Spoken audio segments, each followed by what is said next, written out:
अस्सलाम वालेकुम। Inside blogs में खुश आमदीद। दिफाई और जियो पॉलिटिकल तर्जियों के साथ मैं आपकी होस्ट इरा मोमिल। हालिया दिनों में यूरोपीय यूनियन ने पाकिस्तान में 9 मई के मुजरिमों को सज़ा देने पर तहफ़्फ़ुज़ात का इजहार किया है। नाजरीन, यूरोपीय यूनियन का रवैया खुली मुनाफ़क़त का मज़हर है। आज की वीडियो में हम इनके दोहरे मयार का पर्दाफाश करेंगे। अपने मुल्क में मुजाहिरीन को रोड ब्लॉक करने पर सख्त तरीन सज़ाएं दी जाती हैं। यहाँ तक कि सीनियर सिटीज़न को भी माहौलियाती तहफ़्फ़ुज़ के एहतजाज पर गिरफ्तार कर लिया जाता है।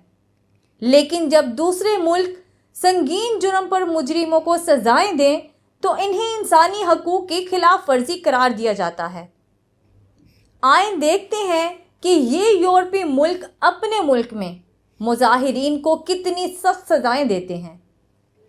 जर्मनी में माहौलियाती एहतजाज के दौरान मुजाहिरीन ने एयरपोर्ट और सड़कें ब्लॉक की, जिस पर पुलिस ने बड़ा क्रैकडाउन किया और कई अफराद को गिरफ्तार किया, जिनको भारी जुर्माने और कैद की सज़ाएं दी गईं।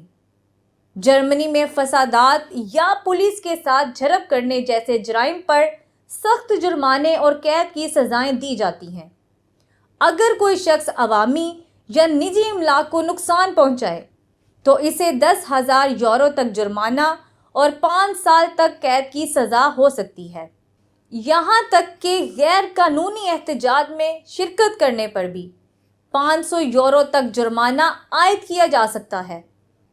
फ्रांस में 2023 के दौरान पेंशन इस्लाहात के खिलाफ मुजाहिरे हुए तो अमन व अमान के नाम पर पुलिस मैदान में आ गई। अगर फ्रांस में कोई शख्स गैर कानूनी एहतजाज में मुलव्विस पाया जाए तो इसे 3 साल कैद और 45,000 यूरो तक जुर्माना किया जाता है। अगर पुलिस एहलकार या अवामी ओहदेदार पर हमला किया जाए तो सज़ा मज़ीद बढ़ जाती है, जिसमें जुर्माना 75,000 यूरो तक और कैद 5 साल तक बढ़ जाती है। गुज़श्ता साल जून और जुलाई में फ्रांस में होने वाले फसादात के बाद हुकूमत ने कानून को मज़ीद सख्त किया और सोशल मीडिया से मुतल्लिक नए कवानीन का निफाज किया। बरतानिया में माहौल की बेहतरी के लिए मुजाहिरीन ने मोटरवे ब्लॉक की, जिस पर पुलिस ने सैकड़ों अफराद को गिरफ्तार किया और सख्त सज़ाएं सुनाईं। बरतानिया में भी कानून शिकनी पर सख्त सज़ाएं मौजूद हैं। अगर किसी एहतजाज के दौरान अवामी इमलाक को नुकसान पहुंचाया जाए या रास्तों में रुकावट डाली जाए तो इस पर 10 साल तक कैद की सज़ा और 10,000 पाउंड तक जुर्माना किया जाता है। 2022 में नाफिज किए गए कवानीन के तहत पुलिस को मज़ीद इख्तियारात दिए गए हैं ताकि वो मुजाहिरीन को फौरी गिरफ्तार कर सकें। हाल ही में साउथ पोर्ट के वाक़या में पुलिस ने सैकड़ों अफराद को गिरफ्तार किया और कई अफराद को सज़ा सुनाई गई। स्पेन में अवामी नज़्म व ज़ब्त को ख़राब करने या पुलिस के अहकामात की खिलाफ वर्जी पर 30,000 यूरो तक जुर्माना और 3 साल तक कैद की सज़ा दी जा सकती है। अगर एहतजाज के दौरान कोई शख्स तशद्दुद पर उकसाए तो इस पर मज़ीद सख्त कवानीन लागू होते हैं। हालिया बरसों में स्पेन ने अपने कवानीन को मज़ीद सख्त किया है। इटली में पुरतशद्दुद मुजाहिरों में मुलव्विस होने पर 20,000 यूरो तक जुर्माना और 4 साल तक कैद की सज़ा हो सकती है। यहाँ तक कि गैर कानूनी एहतजाज में शिरकत करने पर भी 5,000 यूरो तक जुर्माना आयद किया जा सकता है।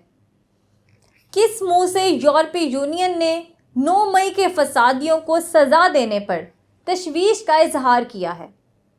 इनके मुताबिक ये सज़ाएं इंसानी हकूक़ के ख़िलाफ़ हैं, लेकिन हकीकत ये है कि ये मुजरिम कौमी सलामती के अहम मकामात जैसे शहदा की यादगारें, मिलिट्री हेडक्वार्टर और स्ट्रेटेजिक एयर बेस पर हमले में मुलव्विस थे। फसादियों ने न सिर्फ अवामी और निजी इमलाक को नुकसान पहुंचाया بلکہ ان کا مقصد حکومت کو گرانا اور ملک میں افراتفری پھیلانا تھا۔ پاکستان ایک خود مختار اور آزاد ملک ہے۔ ہم اپنے معاملات میں کسی کو سزا دیں یا رعایت برتیں، تم کون ہوتے ہو ہمارے معاملات میں دخل اندازی کرنے والے؟ ہم سب پاکستانی ایک ہیں اور ہم اپنے نظام سے چلیں گے۔ ہمارے مجرم بھی پاکستانی ہیں، بھلے ان سے جرم سرزد ہوا ہے، لیکن وہ ہمیں تم سے زیادہ عزیز ہیں۔ جنہوں نے غلطی کی ان کو قانون کے مطابق سزائیں ملی ہیں، وہ اپنے کیے کی سزا بھگت کر پاکستان میں ہی رہیں گے اور ان کو بھی پورے شہری حقوق حاصل ہوں گے۔ امید ہے آپ کو یہ ولاگ پسند آیا ہوگا۔ ایسے مزید ولاگز کے لیے ہمارے چینل کو لائک اور سبسکرائب کریں۔ شکریہ۔